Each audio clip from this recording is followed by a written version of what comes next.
নিজের সবটুকু যার জন্য ত্যাগ করছেন সেও কিন্তু একদিন বলবেই, কেন করেছিলে? আমি কি করতে বলেছিলাম?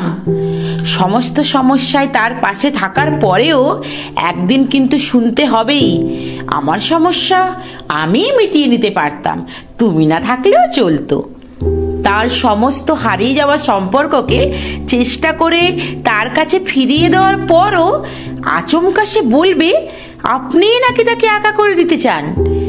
একটা দিন নিজের মতো চাইলেও ব্যস্ততার অজুহাত এসে দাঁড়াবে প্রাচীরের মতো। আসলে অনুভূতিগুলো মরে গেলে রয়ে যায় শুধু যুক্তি আর তর্কের পাহাড়। তখন কথার পিঠে কথা বসে, কে ভুল কে ঠিক লড়াই চলে, কারণ সেই বিশেষ অনুভূতিগুলো তখন মৃত।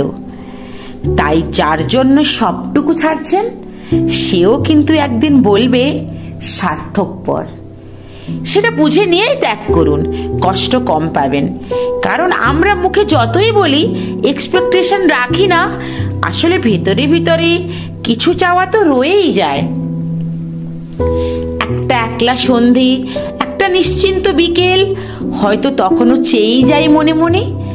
তাই তো আঘাতগুলো আঘাত হয়েই আসে আর আমরা নতুন করে আবার ভেঙে পড়ি। তাই তো মনকে বারংবার বলি চল, জটিল হয়ে যাই, কিন্তু অবাধ্য মন তবু আশা করতে ছাড়ে না। আশা থাকলে আশাভঙ্গও থাকবে নিশ্চিত। জীবনটা ঠিক পাহাড়ের বাঁকের মতো, অসম্ভব রহস্যময়। আজ যেটাকে নির্ভেজাল ভালোবাসা মনে হচ্ছে, কাল সেটাকেই মনে হয় শুধুই বোঝাপড়া।